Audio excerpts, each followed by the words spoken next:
My name is Rowan Hayes and I am 30 years old. As a successful photographer now, it is sure to believe I was once disowned for being the ugly high school grad in a family obsessed with appearances. When I heard my sister Olivia was getting married, I made a decision that would change everything. After 10 years of silence, I showed up uninvited. The moment, the handsome groom looked at me and asked, "You know her?" I smiled and replied, "More than you think." Before I dive into this heartbreaking family story, let me know where you are watching from in the comments below. Hit that like and subscribe button as we explore what happens when family values appearance over love.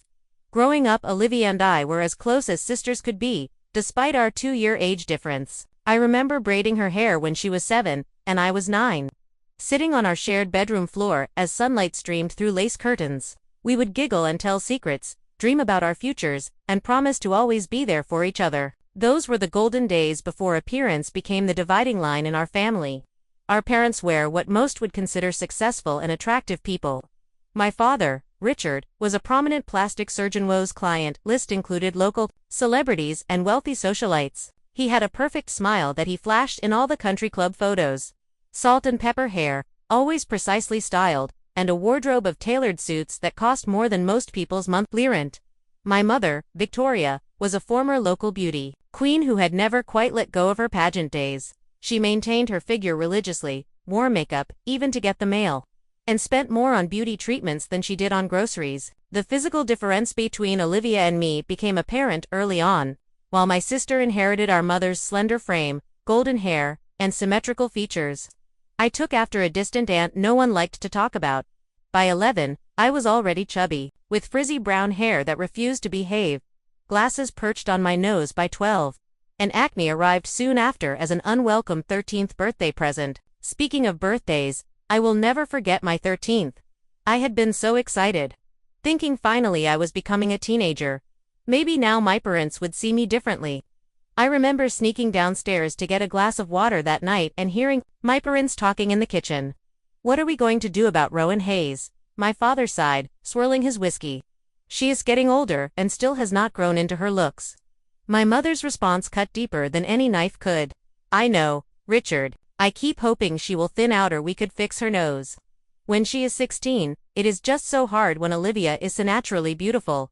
And Rowan Hayes, well, she tries, I suppose." I stood frozen in the hallway glass of water, forgotten, as my parents continued discussing my appearance like I was a problem to That night, I cried myself to sleep, wondering why being smart was not an out for them. As the years progressed, the disparity in how my parents treated us became impossible. Toinier. For Olivia, they spared no expense. Dance lessons, modeling, expensive clothes, and constant praise. You could be on magazine covers, my mother would gush, while helping Olivia prepare for school photos. There were academic achievements that went uncelebrated, music lessons they reluctantly paid for but never attended, performances and clothes bought on sale with minimal consideration, forced, as long as it fits, my father would say dismissively. I retreated into myself, finding solace in books and studies. My grades were perfect. My teachers loved me, but none of that seemed to matter at home. I became the invisible daughter watching from the sidelines as Olivia became the trophy child. The Christmas I was 15 was particularly painful. We were taking the annual family portrait for the holiday cards when my father suddenly frowned. "Victoria, maybe we should just use the photo of Olivia from her recital," he suggested. "Family shot is not quite harmonious." My mother nodded in agreement. "Yes, the tone is stunning. Dina, you understand, right? We want the card to be perfect." I was erased from the family Christmas card that year because I ruined the aesthetic. When the cards arrived, it was just my parents and Olivia smiling in perfectly coordinated outfits with a message about our perfect family. I was a footnote, an imperfection to be edited out. As Olivia entered her teen years, our relationship deteriorated. The sister who once shared secrets with me became distant, absorbed into Orparent's world of appearances. She began to echo their sentiments. "Samet Mizuntintilia, you would look so much better if you just tried harder. Rowan Hayes," she would say, attempting to help me with makeup I had no interest in wearing. I watched as Miss Sweet Little Sister transformed into a mini version of our mother, obsessed with how things looked rather than how they felt. And the worst part was I could not even hate her for it. She was merely becoming what our parents had raised her to be. Senior year of high school, should have been my triumph. Years of dedication to academics had paid off, and I was awarded the prestigious National Merit Scholarship. The award ceremony was scheduled for a Thursday evening in March. When I told my parents, my father checked his calendar and frowned. "That is the same night as Olivia's regional beauty pageant," he said, not even bothering to look up. "You know, we cannot miss that. It is a stepping stone to the state competition. But this scholarship means I can go to college without financial burden," I explained, trying to keep the desperation out of my voice. My mother patted my hand condescendingly. "That is wonderful, dear. Perhaps you could ask a friend's parent to take some pictures for us." They did not even consider splitting up one parent at each event. Both attended Olivia's pageant while I sat alone at a table meant for family, accepting my award with a forced smile and hollow congratulations from teachers who whispered about my absent parents. The prom situation was no better. I had been asked by Eric, a boy from my advanced placement chemistry class.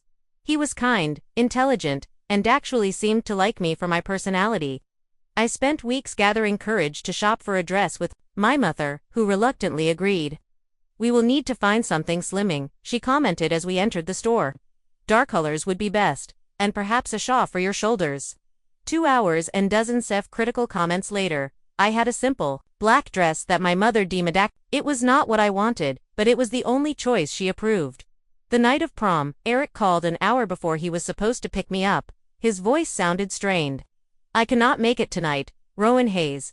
I am realistic." Later, I discovered from a friend that Olivia had spoken to him earlier that day. She had mentioned how social awkward I was, and implied that I had only been asked out of pity. Whether she did this intentionally or was just repeating things she had heard our parents say, the damage was done. Is at in my acceptable black dress all night, watching Netflix and trying not to cry. Graduation day arrived, and I had earned valedictorian status. I worked tirelessly on my speech, hoping that maybe finally my parents would see me value.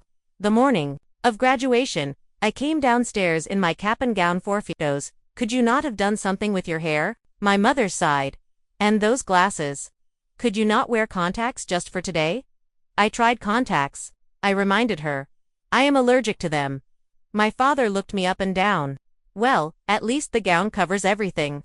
I suppose we will need to get some photos." The few pictures they took were perfunctory, nothing like the elaborate photo shoot they had arranged for Olivia's junior prom just a month earlier. In each photo, my mother stood slightly angled away from me, as if trying to distance herself. After the ceremony, during which I delivered my speech to a standing ovation from everyone except my own family, we went to a restaurant for a graduation lunch. My father spent most of the meal on his phone while my mother picked at her salad and made occasional comments about my appearance. "Thank God you are going to college," she said after her second glass of wine. "Perhaps they can fix UPA a bit. You know, colleges have excellent gyms these days." Something snapped inside me. 4 years of high school excellence culminating in a full scholarship and valedictorian status. And all she could think about was how the college gym might fix me. "What exactly needs fixing, Mother?" I asked, my voice eerily calm. She looked not used to me pushing back. "Well, you know, your overall presentation. First impressions are everything, Rowan Hayes." My first impression got me a full scholarship. My first impression earned me the top spot in my class. My first impression has teachers writing recommendation letters calling me brilliant and insightful. But none of that matters to you, and Dad does it because I do not look like Olivia. My father finally looked up from his phone.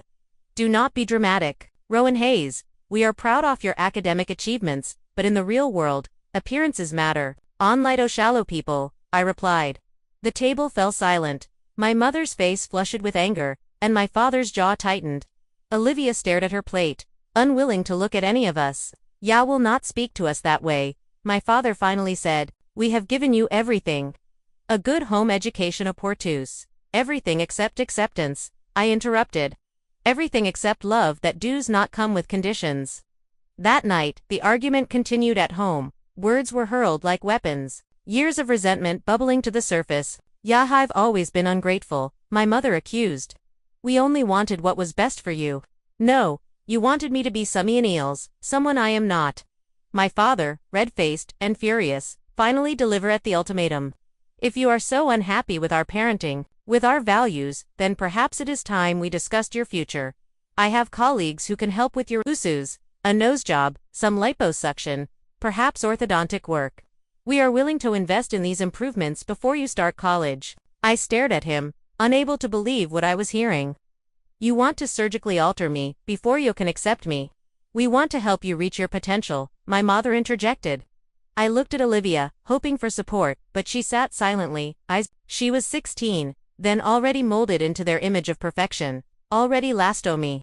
No, I said finally, I will not change my appearance to meet your shallow standards.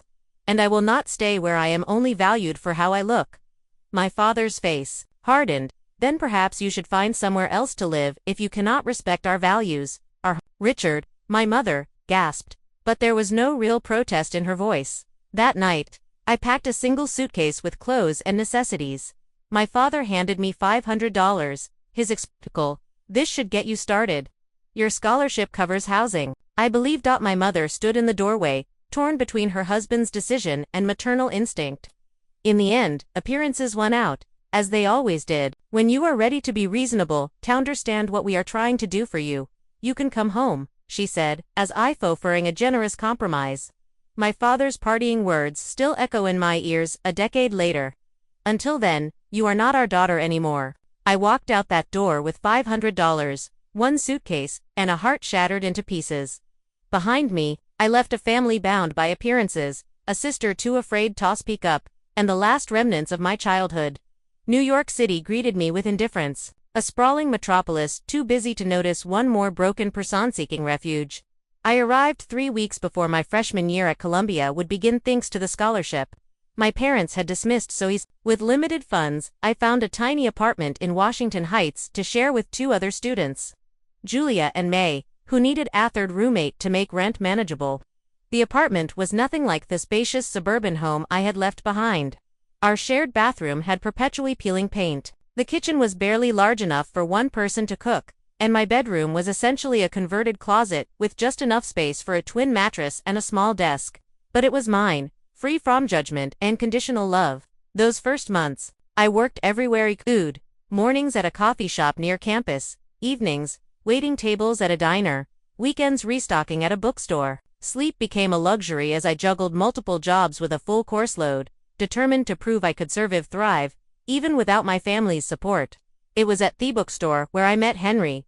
In his 70s, with a shock of white hair and perpetually ink-stained fingers, Henry ran the photography section. He caught in one day, exhausted from a double shift, flipping through a book of portrait photography. You have a good eye, he commented, watching as I lingered over certain images. You see past the surface. Something in his kind observation broke through the walls I had been building. Within weeks, Henry had become the first person in my new life to truly see me. I learned he was a retired photographer, had documented everything from war zones to celebrity portraits. When he offered me a position as his assistant for a small private project, I leaped at the chance. I need young eyes and a fresh perspective, he explained. I suspect now he simply recognized a wounded soul in need of mentorship. Henry taught me photography, but more importantly, he taught me to see beauty in the unpolished, the real, the authentic. Anyone can capture perfection, he would say, adjusting my lens. The true artist captures truth. Under his guidance, I began to view the world differently, including myself. Slowly, my appearance changed, but not through the my father had suggested. Regular meals shared with friends replaced the stress-induced eating habits of my youth. Walking miles across New York each day toned my body naturally. Fresh air and freedom cleared my skin. The changes came not from a desperate need to conform, but from finally caring for myself properly. By sophomore year, I had developed my own photographic style, focusing on capturing people in their most authentic moments. My first subjects were Julia and May, then friends from classes, then strangers willing to sit for a student photographer. Through my lens, I could show people their genuine beauty, the kind my parents had never been able to see. My first recognition came when my photographs was selected for a university publication. It was a simple shot of an elderly woman feeding pigeons in Washington Square Park. Her face lined with wrinkles that told stories of decades lived fully. The image caught the attention of one of my professors who encouraged me to submit work to a small gallery showing student work. While building my portfolio, I was also building a new family. Henry became the father figure I needed, offering wisdom without judgment. Sophia, a fierce art history major I met in my junior year, became the sister of my heart, protective and honest in equal measure. My roommates and a small circle of artists formed a support network based on genuine connection rather than obligation. It was through this circle that I met Aaron, my first real relationship. A film student with perpetually tousled hair and an infectious laugh, Aaron Saboti in imperfection and art in authenticity. When he first kissed me, he pulled back years of ingrained insecurity surfacing. "Why me?" I asked, genuinely confused. I mean, you could be with anyone." He looked confused. "Because you see the world in a way no one else does. Because your laugh makes him happy. Because when you talk about photography, your entire face lights up." He touched my cheek gently.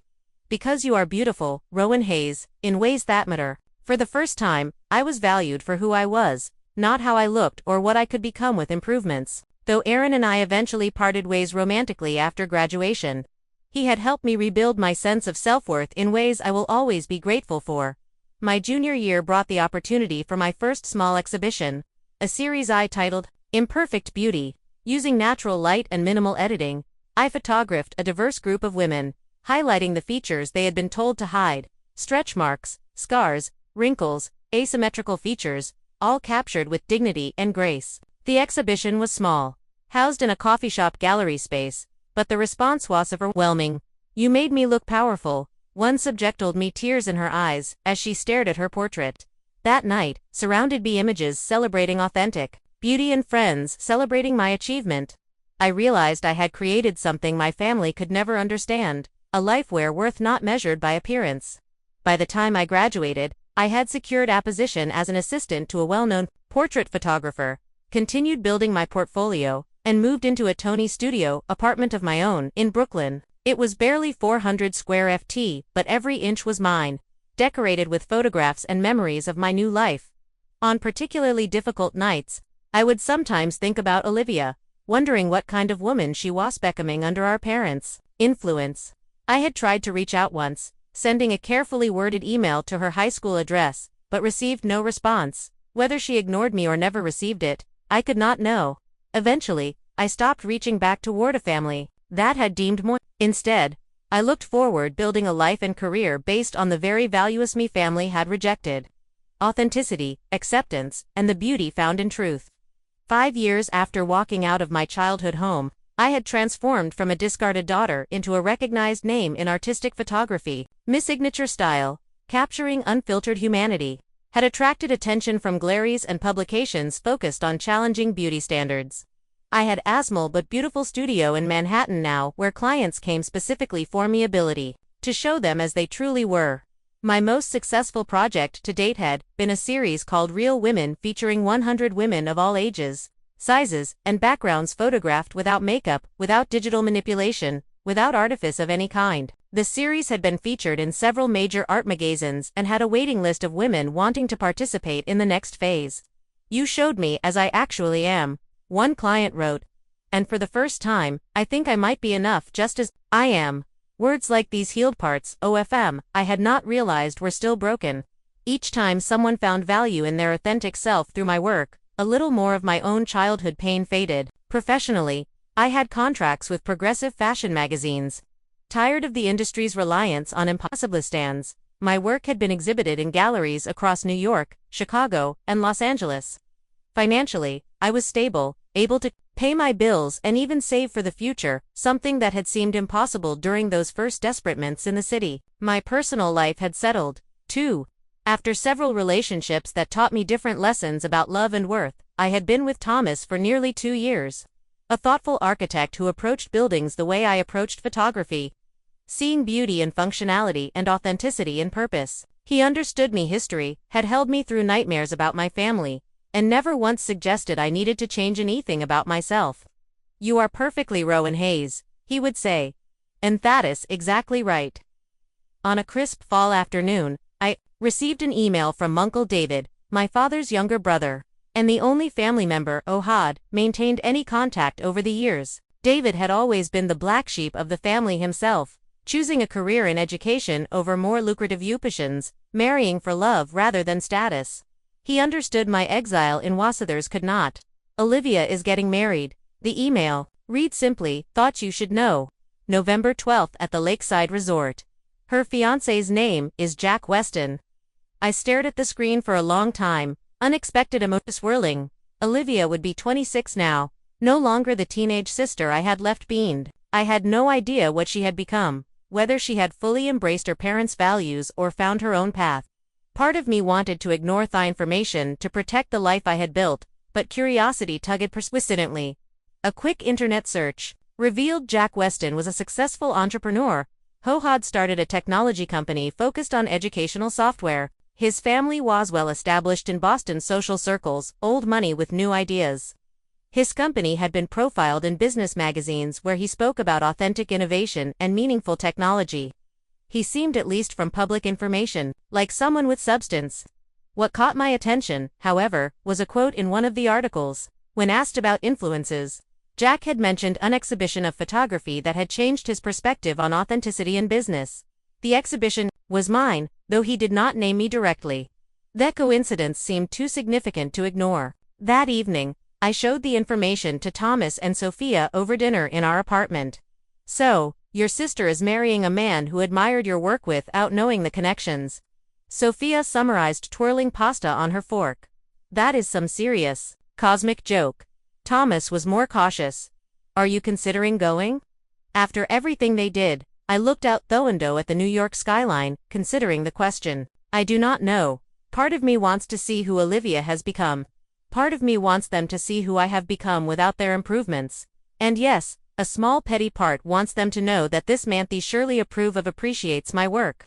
Revenge, served at room temperature at a wedding. Sophia smirked. I like it. Thomas squeezed my hand. Whatever you decide, I am with you. Just be sure you are going for the right reasons, not just to reopen old wounds. Over the next week, I contemplated what attending would mean. I had not seen my family in a decade. I had built a life without them, healed without them, succeeded without them. Did I need their cognition now? Would seeing them set me back? In the end, curiosity won out. IRSVPD, not to the formal invitation I never received, but to Uncle David, compromised to keep my attendance a secret. I chose a dress that was elegant but comfortable in a deep emerald, that complemented my now healthy figure, rather than hiding it. I selected a wedding gift with special meaning. A beautifully framed photograph of two sisters I had captured in Central Park. Their faces alike with genuine joy as they leaned against each other. And I prepared myself emotionally for whatever might come, knowing that regardless of their reaction, I was returning, not as a discarded daughter, desperate for approval, but as a woman secure in her own worth. The Lakeside Resort lived up to its name. A sprawling collection of elegant buildings nestled alongside a pristine lake in upstate New York. As my taxi wound up the long driveway, I caught glimpses of precisely manicured gardens, a gleaming boat house, and the white canopy of the wedding tent being erected on the lawn. Everything screamed expensive taste and careful curation, exactly what I would expect from an event my parents had influenced. I checked into my room, having booked it for 2 nights, despite not knowing how long I would actually stay. The suite was luxurious in an understated way, with views of the water and soft, neutral decor that whispered rather than shouted wealth. I spent an hour getting ready, applying minimal makeup and styling my hair in loose waves before slipping into my emerald dress and taking a deep studying breath. You are not here for their approval, I reminded my reflection. You are here to witness, to understand, and perhaps to close a chapter. The wedding was scheduled for 4 o'clock in the afternoon, with a reception to follow. I arrived at the ceremony site at 3:30, deliberately timing my entrance to avoid the receiving line, from a discreet position at the back of the gathering guests.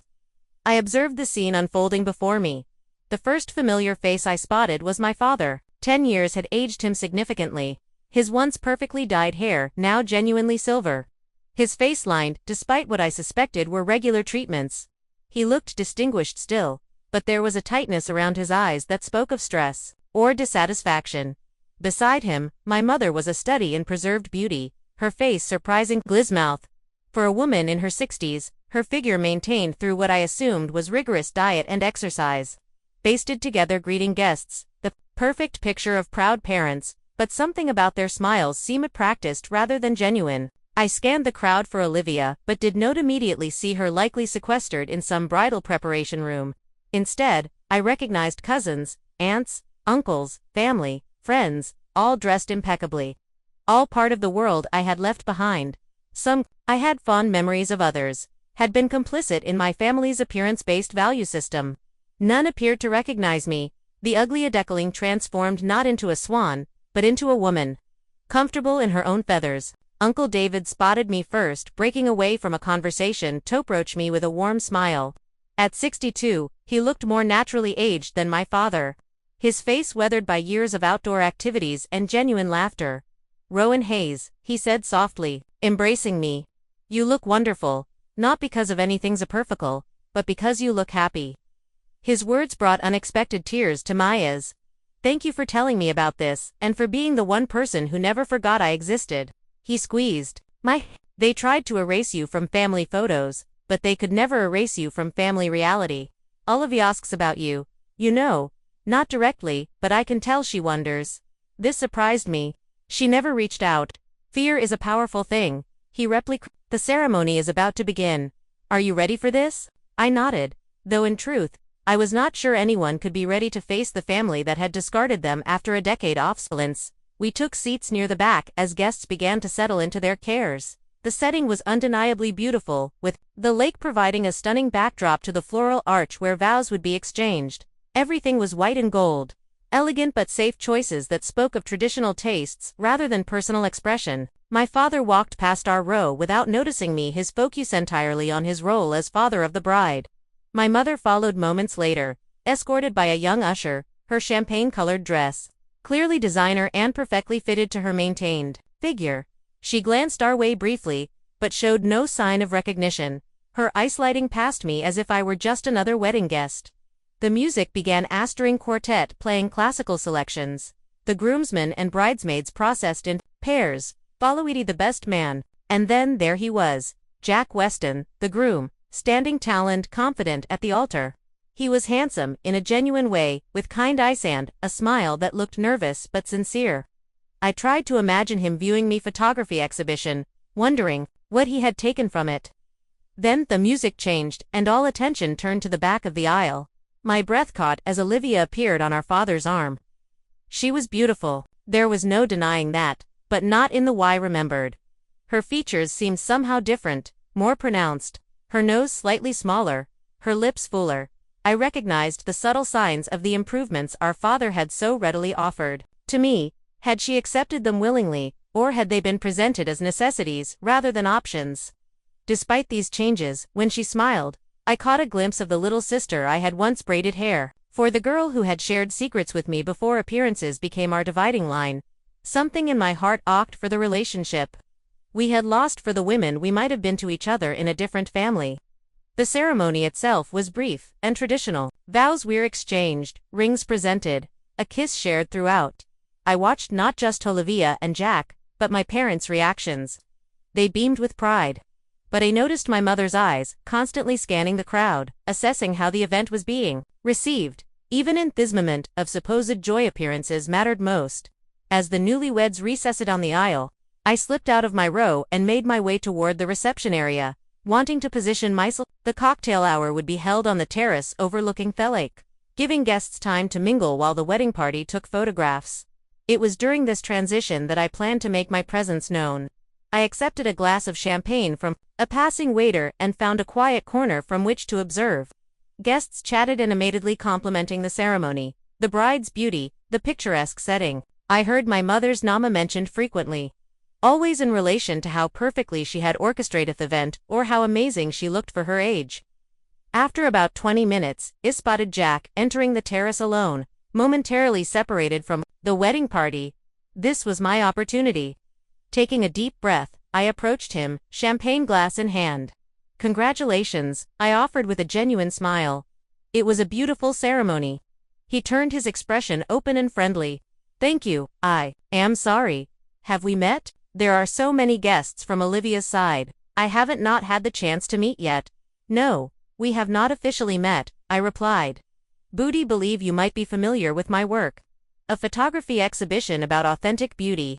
His eyes widened in recognition. "Yes, that exhibition changed how I approached my entire business model. The authenticity in those images was revolutionary." "Wait, You are that photographer, Rowan Hayes. His voice trailed off as he made the connection to the last name, Rowan Hayes, as Eni smiled, taking a small sip of champagne. You seem to be putting the pieces together. You know Olivia, hissed confusion, evident in his expression. I met his gaze directly, my heart pounding, but my voice steady. More than you think. Before he could respond, a commotion near the entrance caught our attention. Olivia had entered, now changed from her into a reception dress. She was scanning the crowd, probably looking for her new husband. When her eyes found us, her expression froze.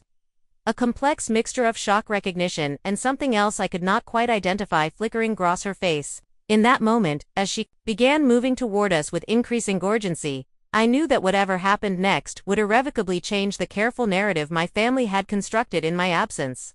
Jack, Olivia, called, her voice higher than normal. Ask rushed toward us. I see, you have met one of our guests. Her eyes never left me face as she approached, a storm of emotions playing across her features. Recognition, shock, fear, and something that might have been shame, all competed for dominance. She looked exactly as I would expect. Someone to look when confronted with a ghost they had helped banish. Jack smiled, oblivious to the tension. Yes, and it is amazing.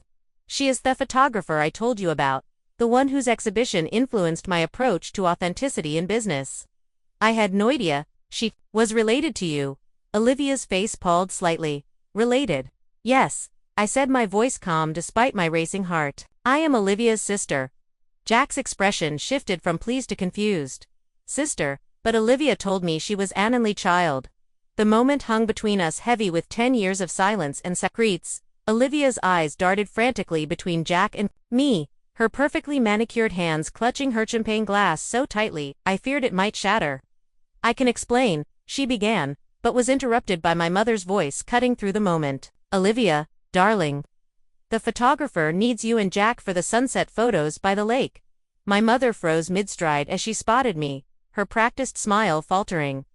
What are you doing here? My father appeared beside her, his expression hardening, as recognition dawned. This is a private event, he said, his voice low but sharp. You were not invited. Jack looked between us, all confusion turning to concern. What is going on, Richard? Victoria? This is the photographer I was telling you about, the one whose work on authentic beauty I admire so much. She is also a sister, Olivia said quietly, finally finding her voice. The one I never told you about. The stillness that followed was absolute. Nearby guests began to notice, the tension, conversations quieting as attention turned to our small group. My father, ever conscious of appearances, forced a tight smile. Perhaps we should continue this discussion somewhere more private, he suggested, though it was clearly not a suggestion, but a command. Minutes later, we were sequestered in a small sitting room off the main reception hall. Jack stood by the window, his expression troubled as he watched his new wife pace nervously. My parents stood together, a united front as always, while I remained near the door, not quite part of the circle they formed. You told me you were an only child, Jack said to Olivia, his voice careful but firm. For 3 years, through all our conversations about family, meeting your parents dozens of times, planning this wedding, you never once mentioned having a sister. Olivia looked at our parents before responding, a lifetime habit of seeking their approval. Before speaking, it is complicated, Jack. Uncomplicated, he replied. I decided to help her. I left home 10 years ago. Or more accurately, I was asked to leave because I refused to surgically alter my appearance to meet my family's standards of beauty. My mother made a small disapproving sound. That is a gross oversimplification of what happened, is it? I challenged, years of suppressed anger, finally finding voice. You and Dad gave me an ultimatum after my high school graduation. Fix my appearance through plastic surgery or leave. When I chose self-acceptance over self-mutilation, Dad said I was no longer his daughter. Jack's expression darkened as he turned. My father. Is this true? My father straightened his already perfect posture. You do not understand our family dynamics. Rowan Hayes was rebellious, ungrateful for the opportunities we offered her. Opportunities, I repeated.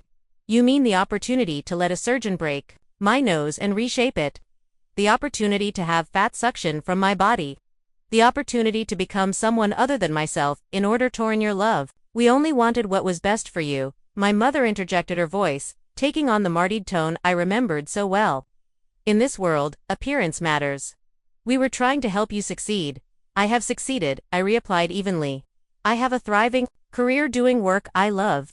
I have real friends who value me for who I am, not how I look. I have built a life based on authenticity rather than appearances. Jack turned to Olivia, who had been uncharacteristically quiet. And you? Did you know about this ultimatum? Did you agree with it? Olivia's eyes filled with tears. I was 16, Jack. I was scared and confused. Rowan Hayes had always been the smart one, the strong one. When she left, she paused, struggling with words. I told myself she chose to leave us. It was easier than admitting my parents had forced her out, because then I would have had to question everything about our family.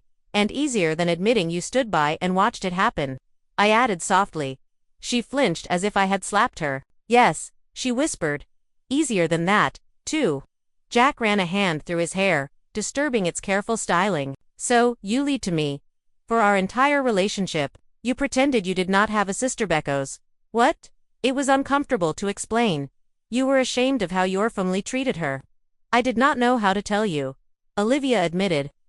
Waited, the harder it became. And then you talked about admiring that photographer who captures authentic. And I saw her name in one of your articles and I realized it was Rowan Hayes and I panicked. My father stepped forward, clearly trying to regain control of the situation. Jack's son, every family has its complications. This is hardly the time or place to air them. You and Olivier've just taken your vows. Guests are waiting. The photographer is ready for sunset pictures. Jack looked at him with newfound assessment in his eyes. With all due respect, Richard, I just discovered my wife has been lying to me about something fundamental. That the family I thought I was marrying into is capable of disowning their own daughter for not meeting their aesthetic standards. I think that warrants a pause in the festivities. My mother made a distressed sound. This is exactly why we did not want to involve Rowan Hayes. She has always been difficult, always caused scenes. The unfairness of this accusation after a decade of silence struck me like a physical blow. I have been entirely absent from your lives for 10 years. By your choice, not mine. What scenes could I possibly have caused? You are causing one now, she hissed. By existing, challenged, by refusing to remain erased. Jack turned to me, his expression thoughtful. Why did you come today after all this time? After how they treated you. It was a fair question. One I had asked myself repeatedly during the journey here. Partly curiosity, I admitted. Part like closure, and partly because I thought it was time my family saw that rejecting mattered not destroy me. That I built something beautiful from their rejection. Olivia moved toward me, stopping just short of reaching out. I did try to call you once about 3 years ago. The number I had was disconnected. I changed my number after college. Bleed. Uncle David has always had my contact information. He would have shared it if you had asked. The implication hung in the air. She had not really tried that hard to find me. Jack took a deep breath. I need to think and we need to address our guests. I cannot pretend everything is fine when I have just discovered my new wife has been hiding the existence of her sister and that her parents disowned that sister for refusing cosmetic surgery. He looked at each of us in turn. I need to understand who exactly I have married and what family I have just become part of. My father drew himself up affronted. You are overreacting. This is ancient history. No, I said quietly. It is the present. It is who you are, who you have always been. People who value appearance over substance, image over reality, social standing over family loyalty. That is not fair, my mother protested. I looked at her directly. What is not fair is telling a teenage girl she is only valuable if she alters her appearance. What is not fair is erasing a daughter from family photos because she does not fit your aesthetic. What is not fair is standing silent while your husband disowns your child. The room fell silent, the weight of truth finally spoken aloud, pressing down on all of us. Jack moved to the door. His decision apparently made. I am going to speak with my best man and the event coordinator. We need to delay the reception slightly. I think it is best if we all take some time to collect ourselves. He paused, looking directly at Olivier, and then we need to talk, really talk about what kind of marriage and what kind of life we are going to build together. As he left, the four of us remained the original family unit, now fractured beyond recognition, forced to confront the broken pieces we had each contributed to creating. When we finally emerged from that room, the reception was in a state of suspended animation. Guests clustered in small groups, whispering behind hands and cocktail glasses. The string quartet played softly in the background, but the dance floor remained empty. The perfect wedding my mother had orchestrated was unraveling, and for once, appeared not be maintained. Jack stood near the head table, conferring with his best man and a flusteral-looking wedding coordinator. When he saw us, he straightened and approached the microphone. "Ladies and gentlemen," he began, his voice steady despite the circumstances, "I apologize for the delay. We are experiencing a family situation that requires our attention. Please continue to enjoy the excellent food and drinks, and we will resume the formal reception activities shortly." The murmur intensified as guests tried to decipher what was happening. My mother moved quickly through the crowd, damage control in her designer heels, offering vague explanations about minor logisticalities. My father headed straight for the bar, while Olivia stood frozen, her carefully applied makeup now stir with tears she had hastily tried to repair. I found myself beside Uncle David again, his steady presence a comfort in the chaos. "Not quite the reunion you imagined?" he asked gently. "Actually, the emotional upheaval is exactly what I imagined," I replied. Though I did not intend to disrupt the entire wedding, he squeezed my shoulder. "Sometimes healing requires a little disruption. The question is, what happens now?" What happened next was entirely unexpected. Jack returned to the microphone after consulting with Olivia, who now stood beside him, her hand clasped tightly in his. "Thank you all for your patience," Jack began. "Today has been full of surprises, some joyful, others chilling. Olivia and I have just had a revelation about family truth and the foundations we want to build our marriage upon." He looked at Olivia, who nodded slightly before taking the mic herself. Her voice trembled but gained strength as she spoke. "Manuv, you know me as an only child." "That is not true. I have a sister, Rowan Hayes, Shegister to Ward, where I stood with Uncle David. Due to family circumstances, I am not proud of. We have been estranged for 10 years. Her presence here today is unexpected but important. Before we celebrate our new family, Jack and I need to acknowledge the truth about my existing one." A collective intake of breath swept through the room as allies turned to me. I felt exposed, spotlighted in a way that the shy, insecure teenager I once was would have found unbearable. But I was not that girl anymore.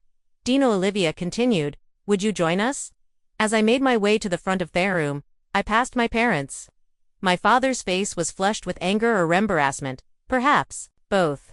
My mother looked physically pained, her worst nightmare of public imperfection unfolding before her meticulously select guests. When I reached Olivia and Jack, my sister did something that shocked me completely. She embraced me, clinging tightly as if afraid I might disappear again. "I am so sorry," she whispered against my ear. I was awkward. Jack stepped forward, addressing the confused guests. "Family should be about love, acceptance, and truth. Today, we are choosing those values. We ask for your understanding as we take some time to reconnect and heal old wounds before continuing with our celebration." With that announcement, the formal reception was essentially paused. Some guests, clearly uncomfortable with unscripted emotion, made polite excuses and departed.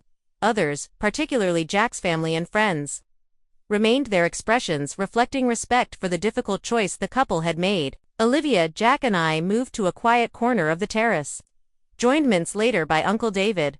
My parents notably remained distant. My mother now engaged in intense conversation with several departing guests, my father still at the bar. "I should have told Yao about Rowan Hayes," Olivia said to Jack, her voice small. "I was ashamed not of her," she added, quickly looking at me. "Of myself, of our family, of how easily I accepted what happened, because it meant I remained the favorite." "Why did you never reach out?" I asked the question that had lingered for a decade. "Even after you were adults independent," she twisted her wedding ring nervously. "At first, I believed what Mom and Dad said, that you had chosen to leave, that you were being dramatic and difficult.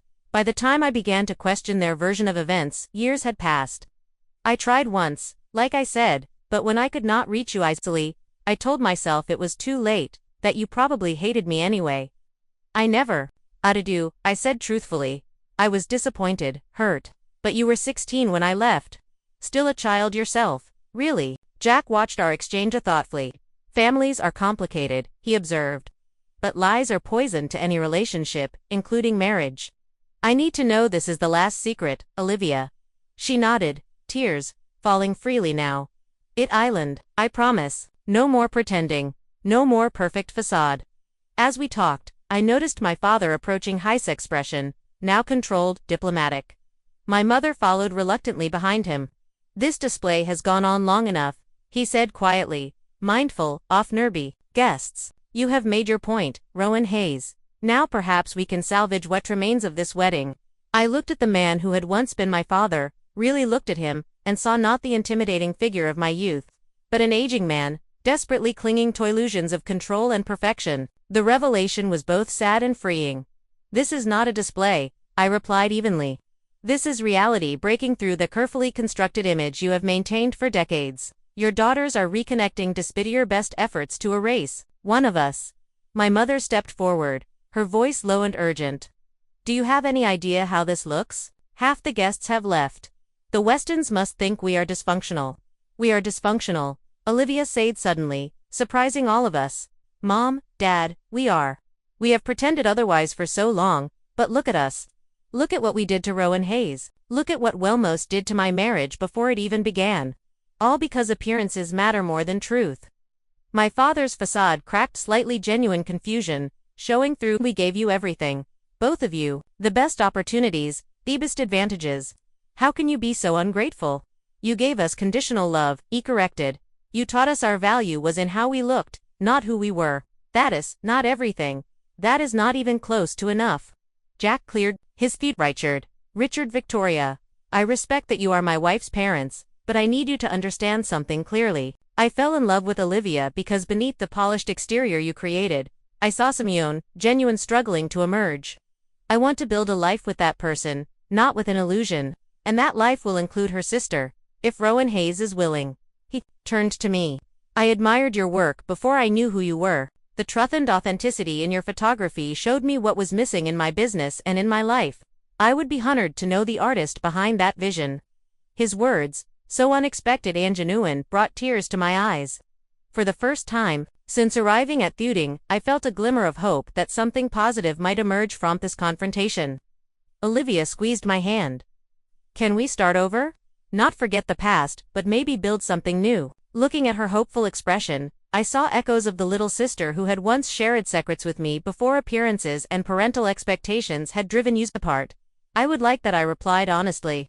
My parents exchanged glances, clearly outnumbered and outmaneuvered. My father straightened his tie, a nervous habit from my childhood. "Well, it seems decisions have been made without us. As usual, Rowan Hayes manages to take center stage." "This is not about taking center stage," Uncle David interjected, speaking up for the first time. "This is about finally acknowledging a decade of wrong. Richard, Victoria, your daughters, are offering you a chance at redemption here. I suggest you consider it." As the sun set over the lake, casting golden light across the disrupted wedding venue, a photographer, ironically not me, captured an image that would come to symbolize this day, Olivia and me side by side. Neither perfect, but both real, with Jack standing supportively behind his new wife. In the background, slightly out of focus, but unmistakable, stood my parents, their expressions a complex mixture of confusion, anger, and perhaps, just perhaps, the first glimmer of recognition that something in their value system might have been flawed.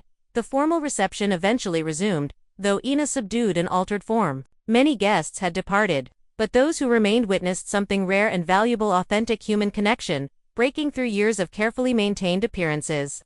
As the night drew to a close, Olivia found me again. "Will you be here tomorrow? Can we talk more?" "Yes," I promised. "I am not disappearing again." 1 week later, Olivia and I met at Aquiot Cafe, halfway between New York City and the suburb where she lived with Jack.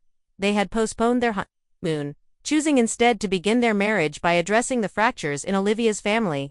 "Jack and Andy are in couples therapy," she admitted, stirring her coffee absently. "Not because we are having problems, but because we want to start right, to communicate openly from the beginning." "That sounds healthy," I observed.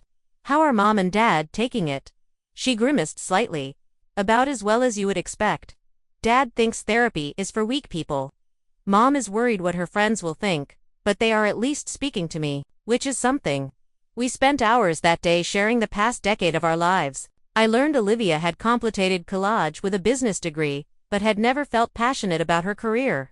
She had undergone 3 cosmetic procedures at our parents' suggestion before meeting Jack, who had ironically fallen in love with her most natural qualities. She had begun questioning our parents' values gradually, but had never found the courage to break away entirely. In turn, I shared my journey, the struggle, and eventual triumph, the found family that had supported me, the career built on principles directly opposing our parents' worldview. I have been thinking about going back to school, Olivia confessed. Maybe psychology. I want to understand why I became so complicit in a value system that hurt my own sister, why I was so willing to hide the truth from the man I love. 2 weeks later, I received a text from Olivia asking if we could meet again, this time with our parents. The meeting was tense, held in the formal living room of their home, where nothing seemed to have changed. The same pristine furniture, the same strategic family photos still missing me, the same atmosphere, careful curation. My father looked older than he had at the wedding. The strain off recent events evident in new lines around his eyes. When I commented on a gray hair he had missed, he actually flinched, a reaction that would have once satisfied my hurt, but now only sounded enum. I have been looking at old photographs, he said stiffly, clearly uncomfortable with emotional conversations. From before you left, you were always taking pictures, even then, always seeing things differently than the rest of us. It was as close to acknowledgement as he could manage, but it was something. My mother remained more resistant. I still believe we were trying to help you, Rowan Hayes. This world is cruel to women who do not meet certain standards. We wanted to spare you that pain by inflicting a different kind, deeper kind, I replied. Not accusingly, but matter-of-factly. The pain of believing your own family could not accept you as you were. She had no response to that, but I noticed her glancing at herself in the mirror across the room, perhaps seeing for the first time the toll that decades of chasing perfection had taken on her own spirit.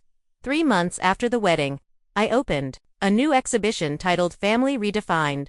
The centerpiece was a series of portraits exploring different family structures, biological and co-traditional and unconventional. Among them was a triptych, a childhood photo of Olivia and me, a current portrait of us taken at the cafe where we had reconnected, and between them, an empty frame representing the lost years. Thomas and my friends came to support me, mingling with the art world crowd and critics. Olivia and Jack arrived early, both genuinely excited to see my Uncle David came too, bringing my cousin Tessa, who had reached out independently to reconnect. The Surprosecum near the end of the evening when the gallery was beginning to empty. My prince appeared looking uncomfortable, but present. My mother wore a simpler out than her usual, carefully coordinated ensembles. My father's hair showed more gray than I had ever seen him allow. They moved awkwardly through the exhibition, pausing longest before the triptych of Olivia and me. I approached, unsure of their purpose in coming. Your work island compelling, my father said finally. You see things most people miss. That is what makes her exceptional. Richard, Uncle David commented, joining us. Not something to fix, but something to value. My mother touched the edge of the empty frame representing our lost years. So much time wasted, she murmured, and for the first time in my memory, her carefully controlled expression cracked, revealing genuine regret. It was not forgiveness or reconciliation, not yet. That would require more time, more honest conversations, more acknowledgement of harm done. But it was a beginning, a crack in the perfect facade that had kept us all prisoners in different ways. Life is not about achieving perfection but embracing authenticity. Beauty exists not in flawlessness but in truth. And family, real family, is not those who demand you change to earn their love, but those who love you because of who you truly are, imperfections and all. I learned that the hard way through rejection, and rebuilding, through loss and discovery. But standing there surrounded by images celebrating authentic connection with my sister by my side again, and even my parents taking tentative steps toward genuine seeing, I understood that sometimes the most painful breaks create space for something stronger to grow. That night, Olivia and I took our first selfie in over a decade, unfiltered and imperfect. We sent it to our parents with a simple message. This is what real beauty looks like. Have you ever had to choose between being accepted and being authentic? Between family expectations and your own truth? I would love to hear your stories in the comments below. And if this journey of healing and rediscovering family resonated with you, please like, subscribe, and share with Sumion, who might need to hear that their worth is not determined by their appearance. Thank you for witnessing mystery. And remember, the most beautiful thing you can be is genuinely unapologetically yourself.